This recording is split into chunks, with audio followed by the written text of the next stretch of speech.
buenos días, bienvenidos a este nuevo espacio de Ecos de la Memoria en Ecos 1360 Radio.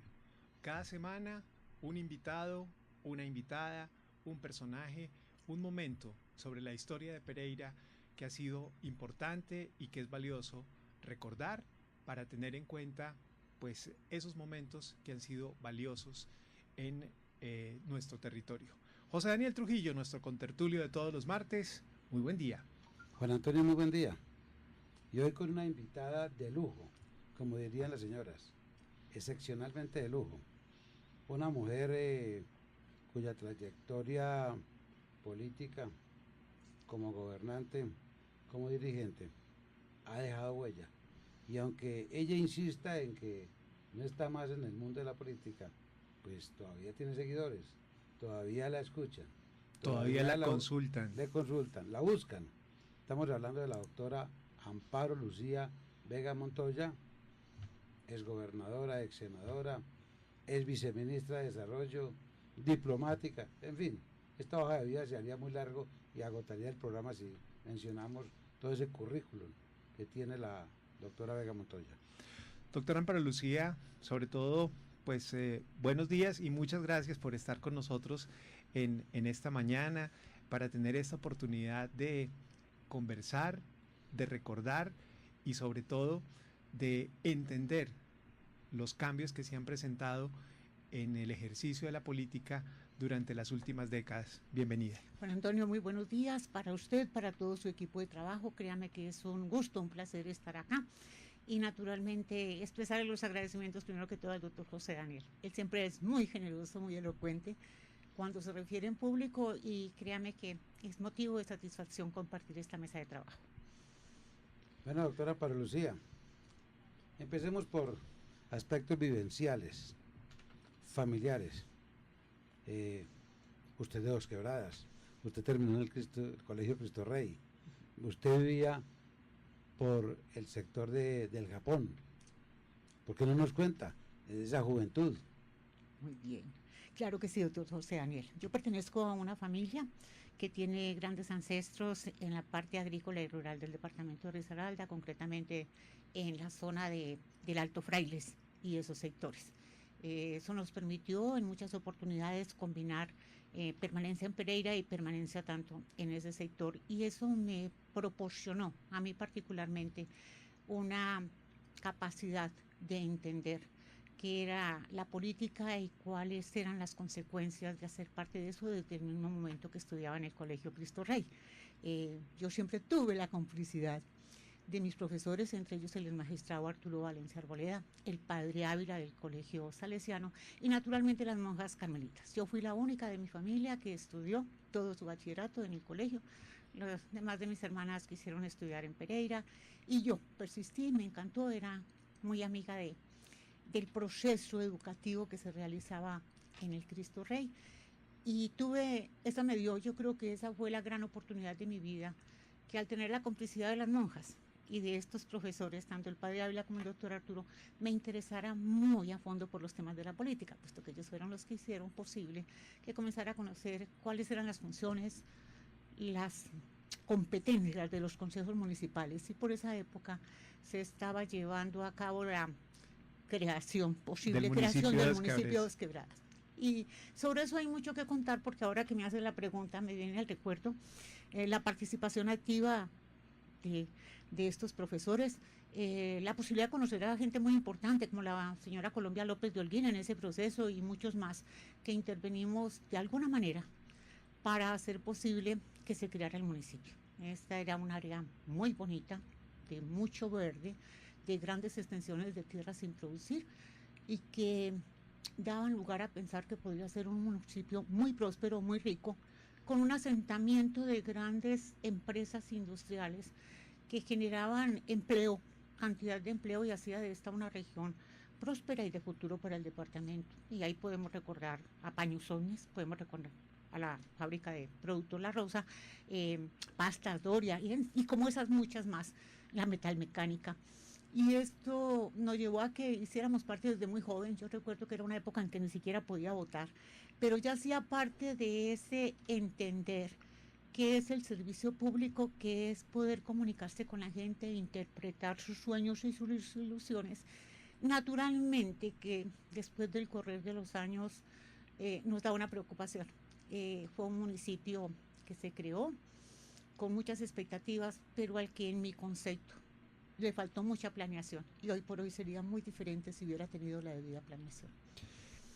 Esos años en Cristo Rey, ese proceso de creación del municipio de Dos Quebradas, esos maestros que usted tuvo en el colegio, fueron los que le permitieron vislumbrar esa capacidad, ese liderazgo que más adelante usted consolidaría al entrar a estudiar y a exigir que hubiera aquí programa de Derecho en la Universidad Libre de Pereira. Sí. Jornada diurna. Jornada diurna. A ver, sí, si hacemos un poco de memoria, yo me enfrentaba con una dificultad muy grande para poder intervenir en todo este accionar público, dijéramos, porque no tenía mucho en principio ese apoyo de mi familia. Ellos eran contrarios a que una mujer, en el caso mío, que era decididamente como la que tenía que dar ejemplo a los que venían luego, si bien tenía 3 hermanos mayores, ninguno se interesaba por la política. Entonces esa talanquera, eso me causó muchos malestares familiarmente. Pero sí tuvo mucho que ver el colegio. Yo tenía, ahí sí, 2 cosas que decidir.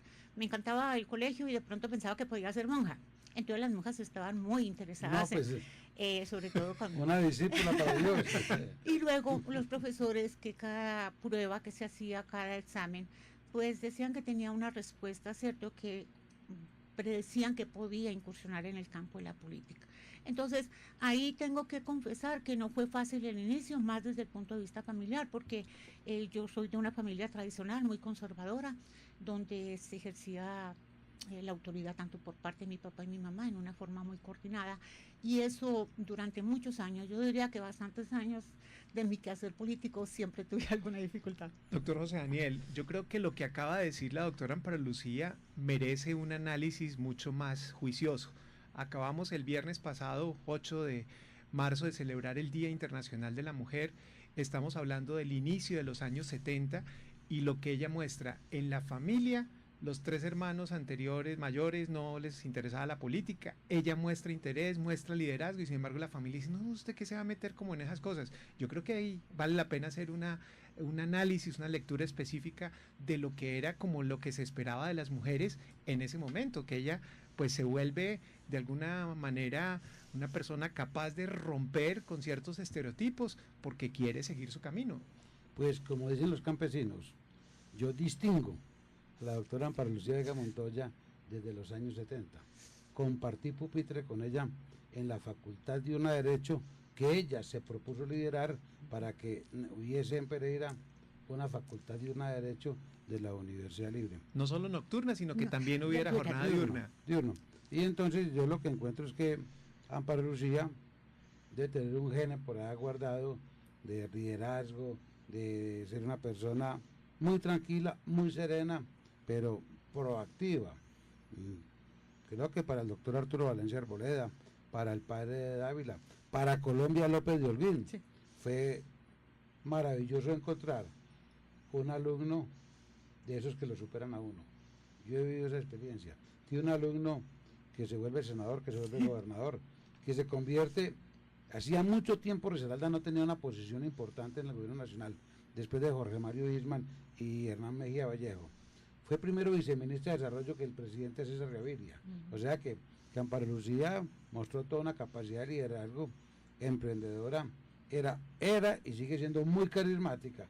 Y entonces lo que había allí es una líder que ojalá el Todopoderoso la conserve para Risaralda por muchos años, porque todavía tiene mucho que aportar en la política y en las obras y campañas que decide emprender. Inatajable. Muchísimas gracias, pero haciendo mención a lo de la universidad, es cierto, a mí me parecía que un reto grande era que si había una universidad libre que tenía tanta demanda de discípulos en la noche, y nos propusimos en una semana convencer al señor rector de la universidad que nosotros teníamos capacidad como universidad para poder abrir la universidad. Y por eso cuando hablan de que nosotros somos la primera promoción, no somos la primera promoción de la Universidad Libre, porque antes de nosotros hubo muchas, pero en la jornada de la noche.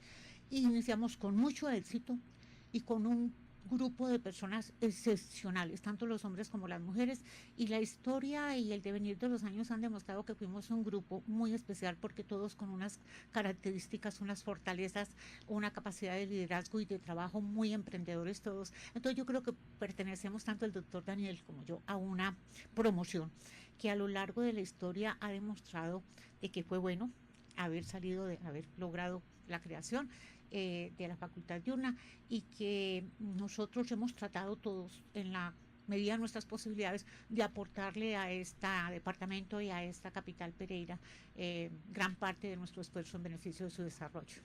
Este año la Universidad Libre está cumpliendo 50 años. sus 50 años de inicio de operaciones aquí en la región. Y la Universidad Libre ha sido una universidad, como su nombre pues lo menciona, pues con unas ideas mucho más liberales, mucho más abiertas. ¿Cómo encontró usted, siendo de tradición conservadora, un espacio para desarrollar su liderazgo y su capacidad en una universidad liberal? Juan Antonio, qué bueno. Usted está haciendo unas preguntas, tanto igual el doctor Daniel, que me hacen recordar muchas anécdotas. Nosotros empezamos en un grupo donde éramos mitad hombres y mitad mujeres. Y la verdad que en principio no se hablaba mucho de política. Yo recuerdo que tenía un profesor muy especial, cuyo nombre, qué pena no lo recuerdo, pero sí lo cuento porque así era, agrario.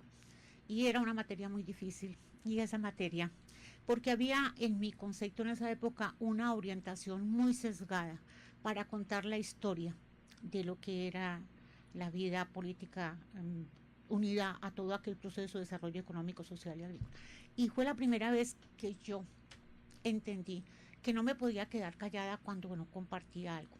Y me expresé en clase y le dije al profesor que yo sentía mucho, pero que esa no era la parte de la historia que yo conocía, aunque él muy generoso conmigo, y le cuento, a pesar de que se lo dije, nunca perdí la materia, que era una materia difícil de ganar y el doctor Daniel debe recordar que era un gran reto para los estudiantes.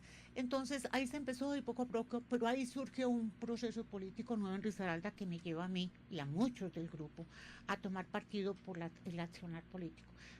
Surge con mucha vehemencia el Grupo de Unificación Conservadora, dirigido por el doctor Emiliano Isasanado, que en paz descanse, el doctor Mario González, el doctor Ortega, el doctor Ochoa Gutiérrez, el doctor Ocampo, el doctor Jaime Escobar Vallejo, es decir, una serie de prohombres que nos llevan a nosotros a invitarnos a que había una forma decente, transparente de hacer la política. Y entendimos desde las juventudes en la universidad, en unas juventudes dijimos nosotros nos identificamos con ese quehacer político, con esa forma de interpretar el servicio público, de servirle a la gente antes que pensar en los intereses personales, y se forma el Comando de Juventudes. Para esto ya estamos empezando segundo año de Derecho apenas, y formamos un equipo de juventudes con gente muy prestante, identificados. El doctor Daniel estaba identificado con todo ese ideario político totalmente, y como él muchos más, y logramos formar, dijéramos que unas juventudes convencidas de que había un papel que cumplir en favor de la sociedad, de la democracia y la institucionalidad. Yo creo que para mí muy, muy claro, como para la mayoría de ese grupo, que hay unas cosas que no se pueden lograr. No se puede vivir en paz si no hay justicia, no se puede vivir en paz si no hay libertad, y no se puede vivir en paz si no hay autoridad. Y hemos a lo largo de los tiempos comprobado que aquellas etapas de la vida nacional donde no hay ese propósito de que esos postulados se cumplan, entra el caos y llega la anarquía. Entonces formamos ese equipo. Unificación Conservadora fue un grupo conservador. En Risaralda venía una gran gestión de tiempo atrás llevada a cabo por el doctor Jaime Salazar Robledo, quien había logrado mantener un caudal electoral conservador identificado con estos propósitos. Surgimos nosotros y ello permitió una sana emulación y competencia que nos proporcionó tener un liderazgo conservador en el departamento a través de muchos cargos de representación popular muy importantes. Vamos a tener senador, 3 representantes. 72.000 votos 72, sumados los dos movimientos. Exactamente. Entonces pasamos de ser un grupo, esto era en la primera elección, que era para el 74, si mal no recuerdo, éramos 17.000 y pico fuera de los que tenía el doctor Salazar. Y eso le permitió, no solo porque no era el ganar por ganar, Juan Antonio, las elecciones se hacen para ganar y se ganan con votos, pero no siempre se tiene que ganar. No se pueden sacrificar los principios, los ideales en busca de ganar. A veces perdiendo se gana mucho, porque lo más importante es dejar el mensaje de que se puede hacer transparente, diáfano, mirar el interés colectivo en vez del interés particular cuando se hace la política. Entonces, estos dos grupos van marcando y ello nos permitió adelantar, comprometer grandes obras con el gobierno nacional para Risaralda, y es la época en que empieza la pavimentación de las grandes carreteras hacia Occidente, donde hay empresas tan importantes como está el Ingenio Risaralda, cuando se construye el Hotel Meliá en la ciudad de Pereira, que fue uno de los grandes logros con la participación del gobierno nacional. Tenemos el terminal de transporte. Entonces fue una década muy productiva y donde nosotros fuimos parte. Nosotros fuimos, como se dice, hacedores en gran medida de esa conquista de un mejor desarrollo para nuestro departamento. Doctora Amparo Lucía, en esos años 70 hubo 3 líderes que marcaron al Partido Conservador. Misael Pastrana Borrero, que fue presidente del 70 al 74, Álvaro Gómez, que desde atrás venía siendo un líder muy representativo y que además fue candidato presidencial en el año 74, y Belisario Betancur, que por varias situaciones del destino se volvió a presentar, fracasó en 2 ocasiones y después en los años 80 terminó siendo elegido presidente. ¿Con cuál de ellos 3 encontraba usted más afinidad ideológica? Siendo los 3 conservadores. Siendo los 3 conservadores, pero por las circunstancias del destino, por esa voluntad de la prudencia de Dios, yo tuve más cercanía siempre con el doctor Álvaro Gómez. Yo recuerdo con él unos desayunos de trabajo. Yo estaba muy joven, era una época en que uno casi ni hablaba, uno escuchaba y aprendía, porque era casi que una relación solemne frente a ellos. Eran unas patriarcas, una gente muy seria, y a uno le ponía mucho respeto. Entonces uno escuchaba, pero yo asistía a unas reuniones con el doctor Álvaro Gómez que la verdad a mí me impresionaba que alguien pudiera manejar los temas con tanta propiedad, con tanta seriedad y a la vez con esa forma de comunicarse con nosotros. Entonces siempre hubo una cercanía, a pesar de que yo era muy joven, yo estaba en una edad muy, muy temprana, pero siempre vi la diferencia de él por la juventud y el creer en que la gente joven era parte fundamental en la vida y en la actividad del Partido Conservador.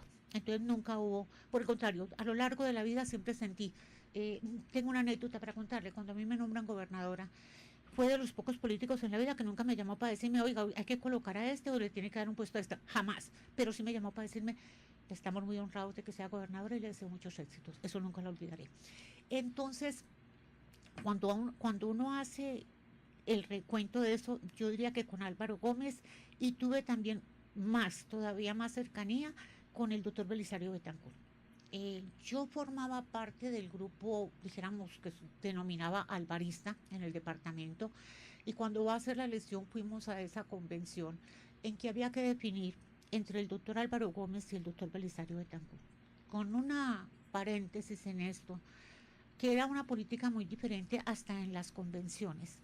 Esa era una época del ritual, de la solemnidad, del respeto por los símbolos del partido y la convicción de que éramos un grupo político que hacía política para establecer la diferencia. Entonces nos fuimos a la convención y en un acto muy generoso, después de algún rato de intervención, el doctor Álvaro declina en favor del doctor Belisario Betancur. Estamos hablando de 1981, previo a la campaña del 82. Exactamente, entonces salimos. Yo como tal me había expresado a nivel nacional en toda parte como una radical alvarista. Yo lo confieso que yo era de esa línea muy, muy fuerte.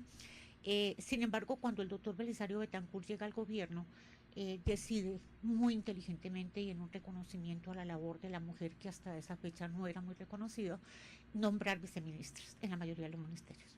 Y es así, como a pesar de que yo era muy de la línea alvarista, me hace la distinción que yo nunca la olvidaré, el reconocimiento a una persona muy joven todavía de ser viceministra de Desarrollo. Me entregaron una responsabilidad muy grande en uno de los viceministerios que más trabajo tenía y compromiso. Recuerden que por esa época la industria nacional estaba de capa caída, había muchos problemas con los sindicatos de las empresas textiles y teníamos que aplicar una política de protección a la industria nacional. Había mucho dumping, había mucha subcontratación y eso implicaba que la industria nacional estuviera pasando por sus peores momentos. Doctor Belisario Betancourt, la instrucción era que trabajáramos, o sea que ese fue un viceministerio en que yo diría pudimos demostrar y hacer derroche de lo que podíamos hacer en beneficio de la industria nacional. Doctora Para Lucía, si yo le preguntara cuál es su ícono político, ¿es el doctor Álvaro Gómez Hurtado o existió o existe otras personas que usted pudiese decir, este es mi referente? Yo creo, doctor Daniel, que ahí sí no puedo irme, pero yo creo que tengo dos referentes de mi vida política. Dos personas ejemplares, dos personas que nunca traicionaron la palabra, que nunca nos dieron un mensaje y hacían lo contrario. El doctor Álvaro Gómez Hurtado, por mí, una persona muy importante en mi vida, en mi formación política, en esa edad temprana donde uno fija cuál es su carácter, cuál es su convicción, qué defiende, por qué lo defiende. Y el doctor Emiliano Sazanao. Yo creo que el doctor Emiliano Sazanao le prestó un gran aporte a la política departamental. Hay muchas personas importantes, pero no sé si por las circunstancias de mi vida y que estuve muy cerca de esas personas, yo no puedo dejar de reconocer, porque igualmente le tengo que hacer un reconocimiento al padre Ávila del colegio. Hay muchas personas y hay muchos seres que a lo largo de mi vida me han dejado grande huella y mucha admiración. Hay un aspecto de su vida que a usted no le gusta contar, pero que yo tengo que contarlo. Sí. Usted fue cónsul de Colombia en Lima. Sí. Posteriormente estaría en Venezuela, en Caracas. Pero en Lima a usted le estaba yendo mal.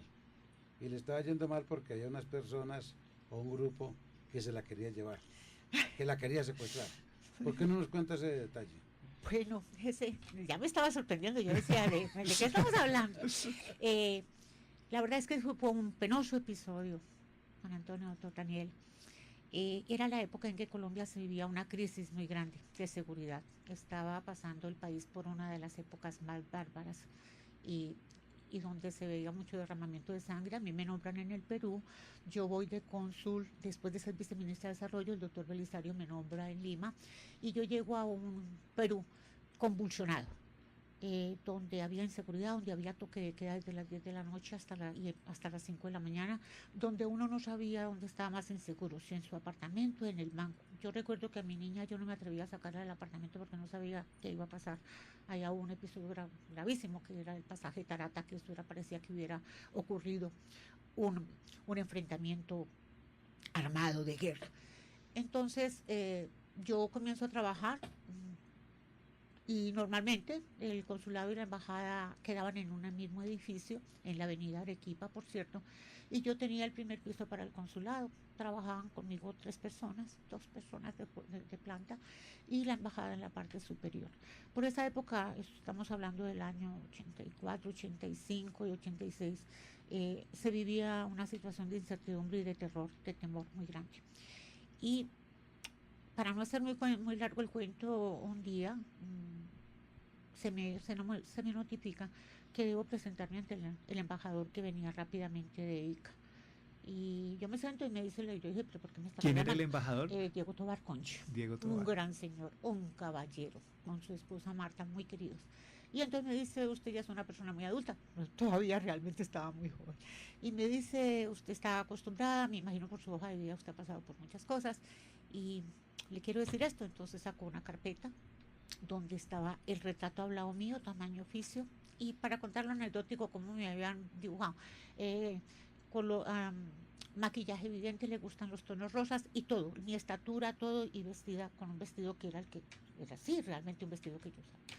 Obvio, yo me asusto, ya el embajador me explica y me dice, mire aquí, acaban de descubrir, la noche anterior habían descubierto en un local aledaño a la Universidad San Marcos, habían decomisado elementos de guerra, bombas, cables y una cosa que decía M19. Y M19 además tenían todos los datos míos, dónde vivía, y tenían el retrato hablado, y tenían el sitio donde vivía, cuánto se paraban a vigilarme cuando entraba y salía. Esa fue una historia, yo la cuento, yo creo que ya eso no es problema contarlo. En su momento a mí me obligaron a, pues me dijeron no se debe contar. No sé si estaré haciendo mal contándolo No, hay ahora. que contarla. Y, y bueno, ese fue un episodio ¿Cómo que, afectó eso su ejercicio pues diplomático y consular allí a en ver, yo Perú? diría que afectó fue más un poco mi vida personal, porque inmediatamente a mí me ordenaron salir de allá. Pues me ordenaron salir, no, el gobierno muy amablemente tomó las medidas y yo estoy trasladada a Caracas. Para ese momento yo ya me había casado y obvio no había hijos, pero estaba muy recién, tenía como un año de casada y eso implicó unas distancias de, de mi esposo y mía. Él se queda en Lima trabajando y yo me voy para Caracas. Entonces sí tuvo unas repercusiones en su momento muy difíciles y muy dolorosas. Pues mire que ha pasado un buen tiempo y sin embargo todavía esos recuerdos vuelven y como que le generan a uno, Atormentan. sí, claro, Claro. claro. Le remueven una serie de dolores y de situaciones que pues marcaron seguramente la vida de nuestra invitada de hoy. Doctora Amparo Lucía. Venga, espéreme un segundito, porque cuando volvamos, después de los mensajes, vamos a comentarle cómo fue ese proceso de Amparo Lucía Vega como gobernadora del departamento de Risaralda, nombrada por un presidente liberal como Julio César Turbay Ayala. Estamos en Ecos de la Memoria, en Ecos 1360 Radio.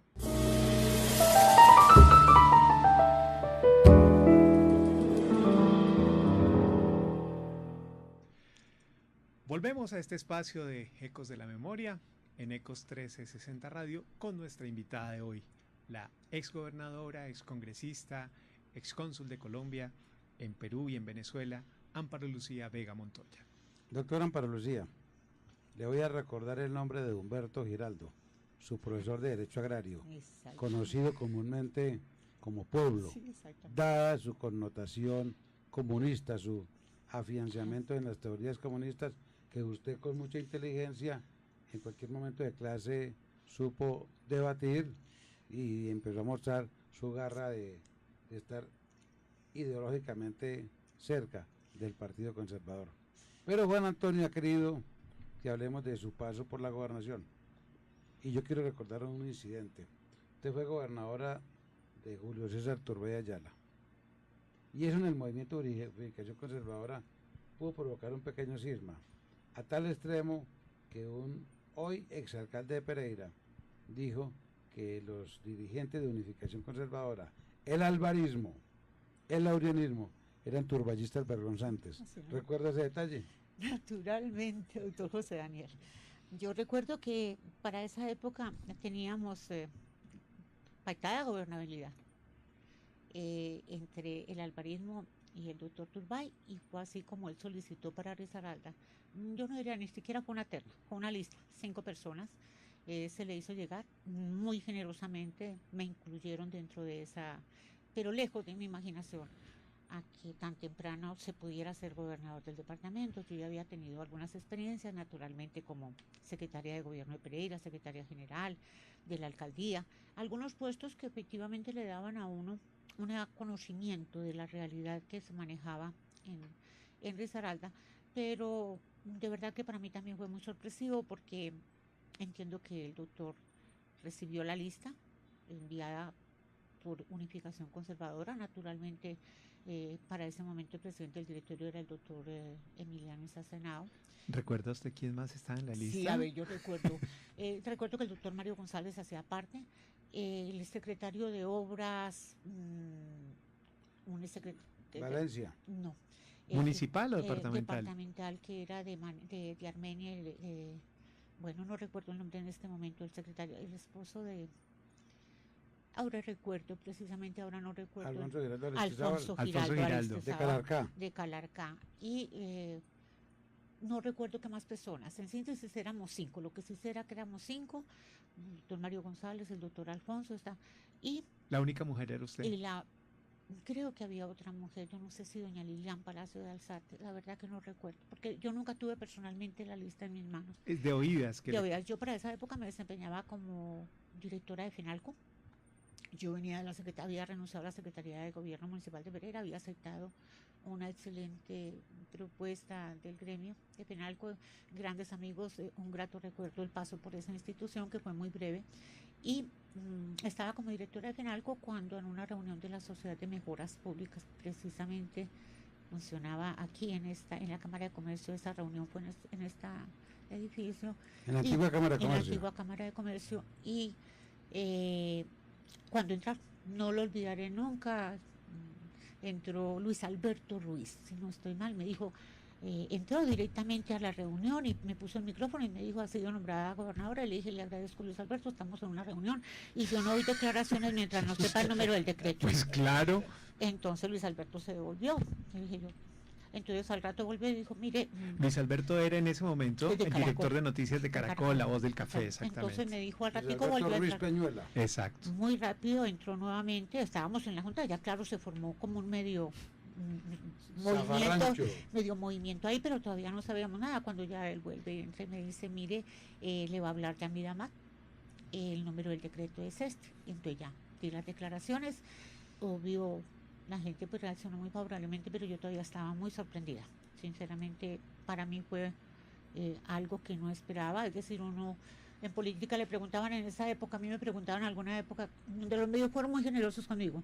José Antonio, yo le quiero decir que si algo yo le agradezco es a los medios de comunicación de Pereira y Risaralda. A lo largo de esa carrera política siempre fueron generosos, siempre respetuosos. Me sentí el apoyo en todas las jornadas cívicas o lo que emprendiéramos. Ahí estaban los medios de comunicación. Total que llegamos a la gobernación. Esa noche, naturalmente, para mi familia y para todos nosotros fue una gran sorpresa. Y entiendo que durante la época de la gobernación siempre sentí el respaldo no solo de la ciudadanía, sino de los distintos grupos políticos. Es increíble. La Asamblea Departamental, que estaba compuesta por tantos matices, y veníamos de ser un departamento muy conflictivo, mucho enfrentamiento entre los grupos políticos, logramos salir avante y en una gobernación de mucha armonía frente a todos los pensamientos e ideas políticas del departamento. ¿Le tocó a usted suceder en la gobernación en mayo de 1981 a uno de esos hombres que había sido soporte fundamental de la creación de el Movimiento de Unificación Conservadora, el doctor José Ramón Ortega? ¿Qué responsabilidad tenía usted al asumir el cargo, pues que ya había ocupado un copartidario suyo y una persona tan reconocida como el doctor Ortega? Bueno, pues permítame primero que todo expresarle que a lo largo de mi vida siempre he tenido una excelente relación, un gran aprecio y reconocimiento por el doctor Ortega. Yo creo que él pertenece a esa generación de hombres transparentes, diáfanos, preparado culturalmente, global. En síntesis, un hombre con todos los merecimientos. Entonces, para mí, pues eso era un honor. Ocupar la gobernación después de la gobernación del doctor Ortega. Y sinceramente creo que soy una afortunada al poder contar con personas amigas como él. A la época todavía conversamos con alguna frecuencia, nos reunimos con frecuencia y nos unen muchos recuerdos del pasado, pero muchas realizaciones en favor de ese ideario político que hemos defendido a lo largo de nuestra vida. ¿Por qué no hablamos un poco de la mujer, del ama de casa, de la madre? Para que nuestros oyentes sepan que Amparo Lucía Guía Montoya no solamente es política, gobierno, dirección, sino que es una mujer que ejerce esas difíciles tareas del hogar. Bueno, esa yo creo que es una de las más ricas experiencias que yo he tenido a lo largo de mi vida. Pienso que tuve un hogar maravilloso, del cual, de mi matrimonio, existe Iliana Lucía, que es mi única hija, ya es una niña grande, preparada, emprendedora, inquieta también, desde ángulos diferentes más, porque ella, el ser abogado no es algo que le hubiera traído, pero es inquieta desde el punto de vista de la cultura, de las artes. Es una mujer, a mi modo de ver, privilegiada también por los dones que Dios le ha concedido. Disfruté mucho todo el tiempo. Ahora las distancias se tienen que hacer porque los hijos crecen, hay que soltarles las alas, y no siempre se puede pretender tenerlos al lado. Pero mi vida matrimonial fue una rica experiencia. Tener la hija, tener a Ileana, yo creo que es el milagro más grande que ha existido. Y aspiro naturalmente que a lo largo de la vida ella goce de las bendiciones igual que yo he recibido de Dios durante mi existencia. El hecho de ser mujer, la segunda mujer en ser gobernadora de Risaralda, la primera había sido María Isabel Mejía Marulanda, quien también después en su carrera como dirigente política llegó a ser representante a la Cámara, senadora, y una persona pues con profunda influencia en nuestra región. ¿Ser mujer para usted fue un reto difícil, adicional, para asumir esa gobernación del departamento? No, Juan Antonio, yo he meditado sobre ese tema y concretamente me he hecho la misma pregunta que usted me hace. Yo por eso he dicho siempre que yo defiendo los derechos de la mujer y las oportunidades en condiciones de igualdad que debe tener la mujer. Pero nunca quise ni he querido hacer parte de sindicatos de mujeres reclamando derechos. Y lo voy a decir con toda sinceridad, nunca a lo largo de mi vida, ni como estudiante, ni como mujer que hacía la política diario, porque eso era sin descanso, nosotros la hacíamos continuamente, era una época en que los directorios estaban abiertos los 31 días, los 360 días del año donde no se descansaba. Yo nunca sentí que mi condición de mujer fuera obstáculo o talanquera para poder alcanzar, por el contrario, merecimiento. Yo recuerdo una anécdota muy especial y la voy a decir porque creo que merece el reconocimiento público de mi parte. Don Gonzalo Vallejo Restrepo. Cuando yo salgo de la universidad y naturalmente ya había sido parte de una lista de la asamblea, ya había incursionado en lo de las juventudes y las juventudes. Don Gonzalo, gobernador del departamento, le concede la posesión de una institución nueva que era Caceres para la salud del departamento, la Caja de Seguridad Social. La Caja de Seguridad del departamento, y me nombra a mí la subdirectora de esa entidad que era nueva. Obvio, yo me sentí muy contenta porque acababa de salir de la universidad, era un reto y un cargo darle forma a una entidad nueva con un hombre excelente, Carlos Arturo López, que estaba de gerente, creo que es así, Carlos Arturo. López Ángel. Sí, López Ángel. Y iniciamos una tarea muy bonita, pero a mí, de lo que más me ha llamado la atención es porque me dan muy poco tiempo después, meses, 2, 3, 4 meses, es cuando me llaman y me dicen que había recibido el grupo nuestro la posibilidad de tener la Secretaría General de la Alcaldía de Pereira y que yo estaba nominada para eso. Entonces yo me fui y hablé con don Gonzalo porque yo no me quería ir de la subdirección de Caceres. Yo estaba contenta, me parecía que era un reto, una cosa bonita, muy jurídica, porque era entidad que empezaba. Y don Gonzalo Vallejo me dijo, mire, Amparo, vamos a hacer una cosa. Él me decía Amparo Lucía, mire Amparo Lucía, yo la veo a usted en muy breve tiempo gobernadora del departamento. Hay que ir y cumplir unos oficios y unas metas.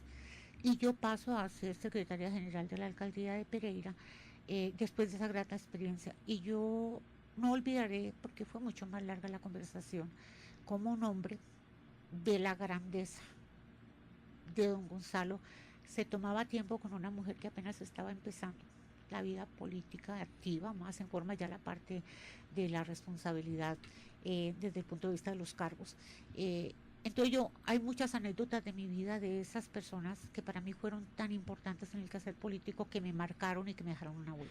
Pero mire la diferencia, una persona que en vez de ser celosa y decir, no, usted no se me va de aquí, que consigan otra, no sé qué, que tiene la grandeza de decir, siga, que usted está haciendo un recorrido, está formándose, usted tiene capacidad de llegar a otras dignidades, y si se tiene que ir de la administración, pero es para allá, váyase. O sea, mire la diferencia de lo que encuentra uno muchas veces en ciertas personas. Hay quienes nacen con buena estrella, pero sin merecimiento alguno.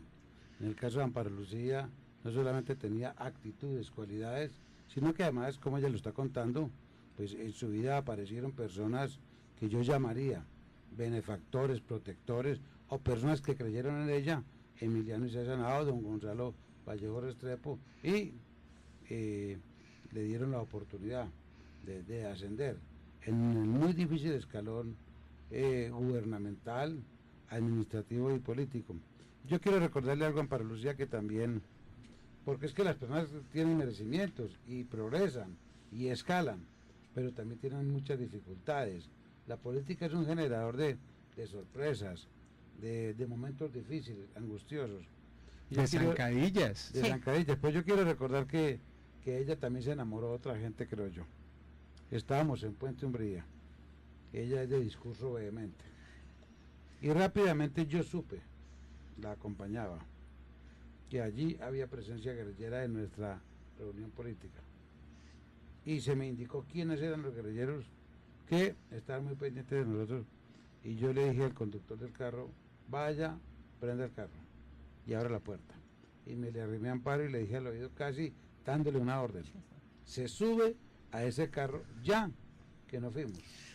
Y cuando ella entendió, tal vez por el tono de la voz o mis gestos, cuando nos estamos montando, llegaron, nos llevan hasta por allí. O sea, querían que nosotros lleváramos a esas personas y de una manera casi que brusca, no, nosotros vamos para tal parte y ese carro arrancó. ¿Recuerda ese momento difícil? Claro que sí, ese es uno de los momentos críticos que pasamos durante esa época y la recuerdo y te agradezco fundamentalmente sea la oportunidad para hacerlo, porque estábamos en Puente Umbría y había una concentración muy grande. Estábamos, si no me estoy mal, nos acompañaba el doctor Alberto Mesa Badía.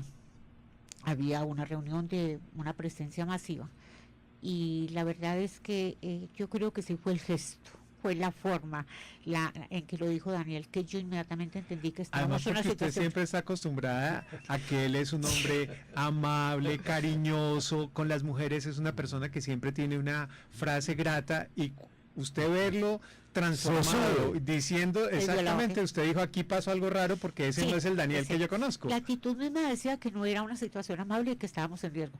Pero si me permite otro paréntesis, yo también quiero aprovechar, Juan Antonio, porque yo sí quiero dejar constancia, tener a Daniel aquí enfrente mío, hace mucho más fácil la recordación de recordar todos aquellos episodios, porque como él dijo, estudiamos juntos.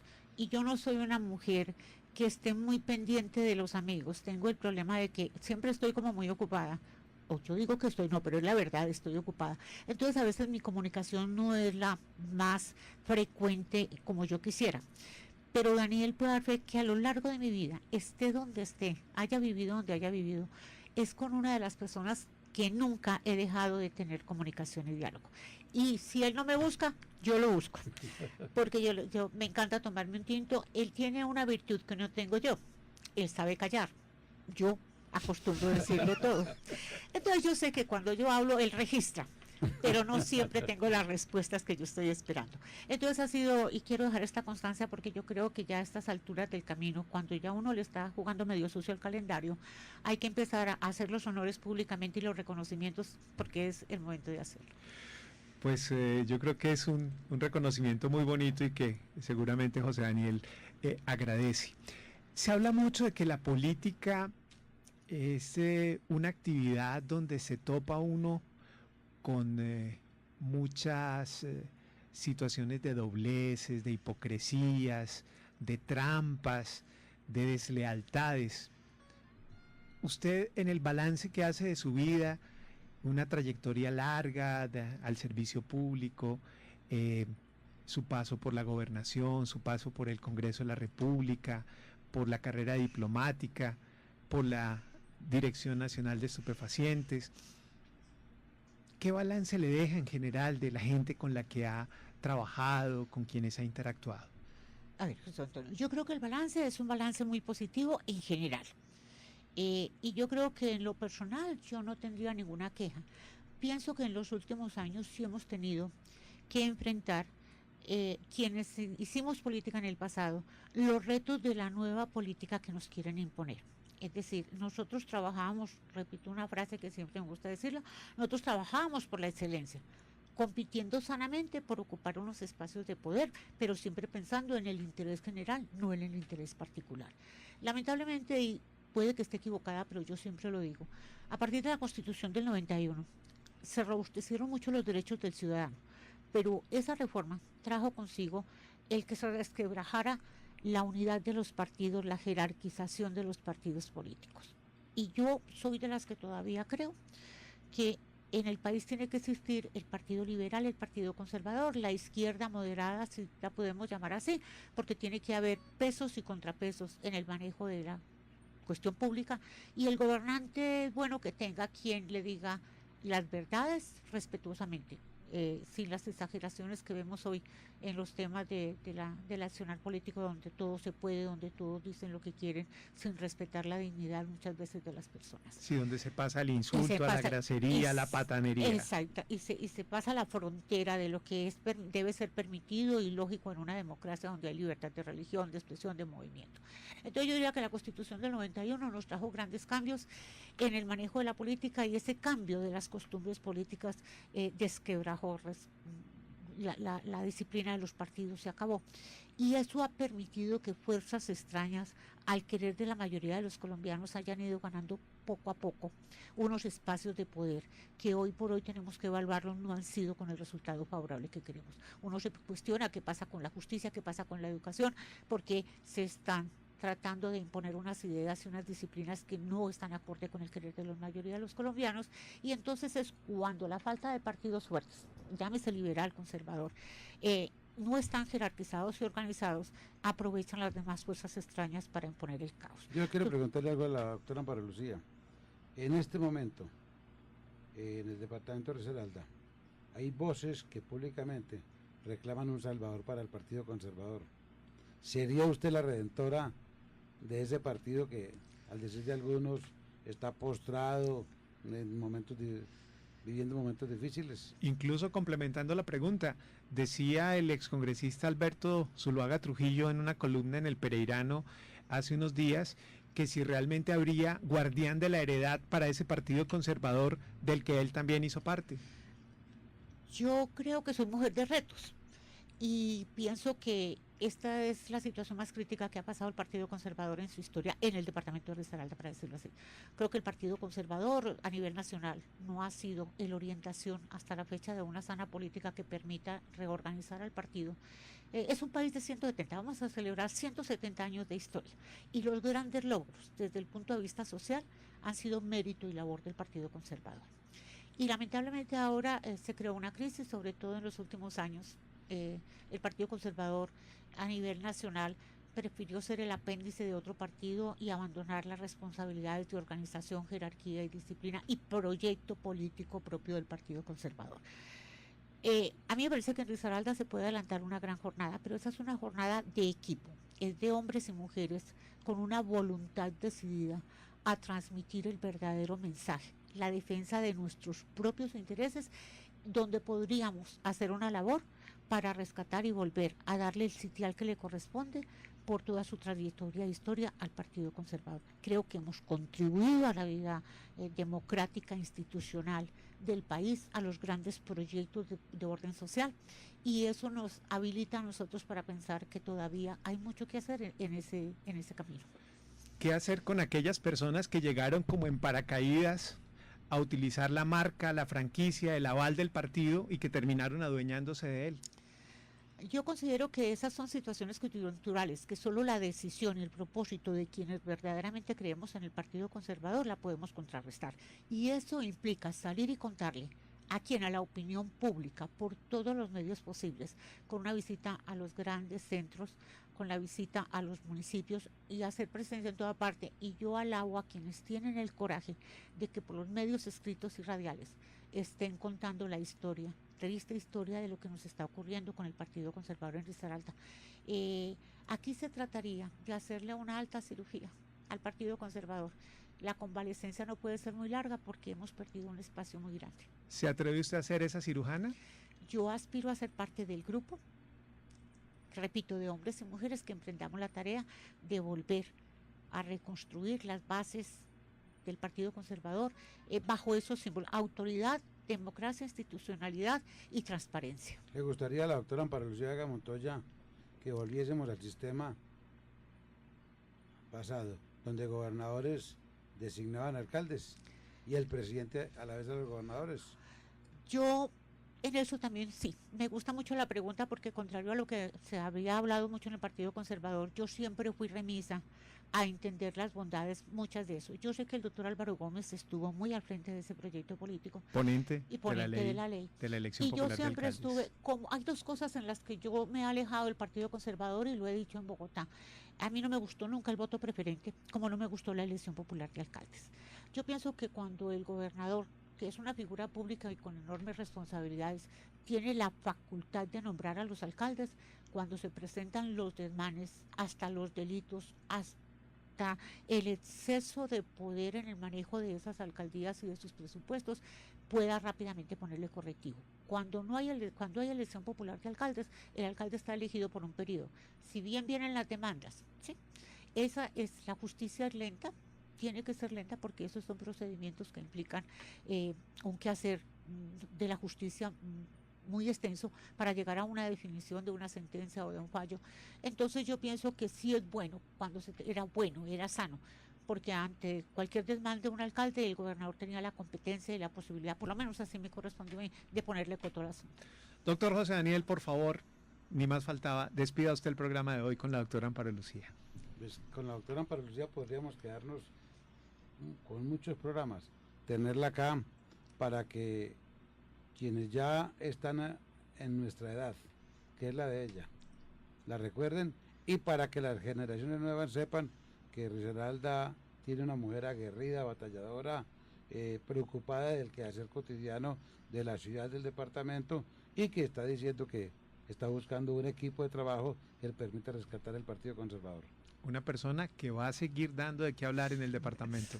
Doctor Amparo, muchas gracias por estar con nosotros hoy en Ecos de la Memoria. Jesús Antonio, ha sido un verdadero placer para usted, para todas sus personas de equipo de trabajo, lo mismo que para el doctor Daniel. Fue un gusto y un placer compartir esta mesa. Créame que no me la soñaba así. Mil gracias. Nuestro productor general, Juan Carlos Herrera, a ustedes gracias. Volveremos el próximo martes con otro invitado, aquí en Ecos 1360 Radio, en Ecos de la Memoria.